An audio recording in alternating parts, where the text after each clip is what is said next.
Assalamu alaikum. Құрметті студенттер. Енді мұнда арнайлы құбырлар ауыстыруға, орнатуға жеткізіп қойған. Бұның бәрі енді құрылыс жағдайлары біздің гидротехникалық құрылымды жөндеу пайдалану пәнімізден құрылыс жұмыстарын жүргізу және ұйымдастыру технологиясы пәнінен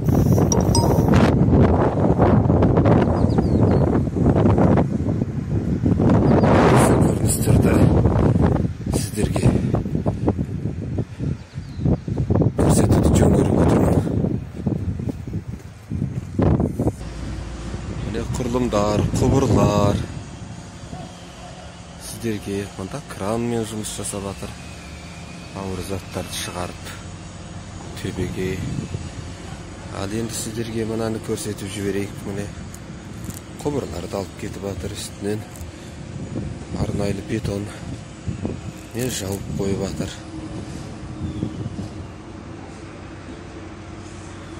Гидротехникалық құрылымдар үшін бәрі.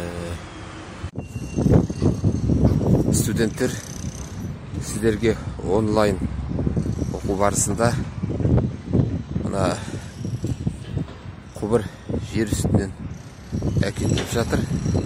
Көріп отырғандарыңыз астына арнайлы тұғырмен, бетонмен көтеріп тіреумен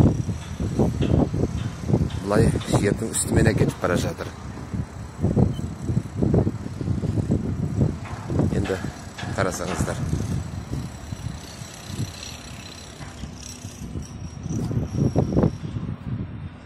Мұнарда ережелер салып қойыпты. Өлшектеуге қатаң тыйым салынады деп. Анарда қойып қойған, асып өтуге болмайды дейік мына құбырдың үстінен. Енді ол ережелерді сақтау керек.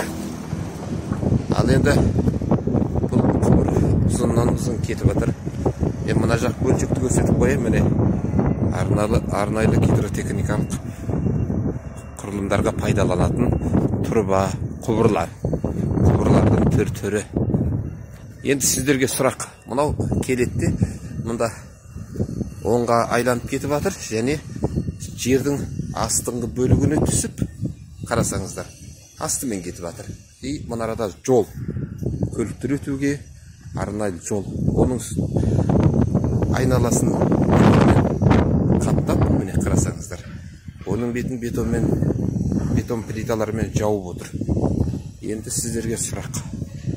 Гидротехникалық құрылымда айтылған теориялық дәріс беру барысында осы астымен алып өту жағдайын қалай атаймыз? Және дәл осындай жердің астымен келеді де, немесе жердің үстімен келеді осылай, и биіктетіп алып кетуді қалай атаймыз? Олардың себебі не үшін керек? Осы сұраққа жазбаша түрде жолдап кері байланыс жасаңыздар. Енді мұнан бәрі осы гидротехникалық құрылымдарды жөндеуге, ауыстыруға арналған құбырлар.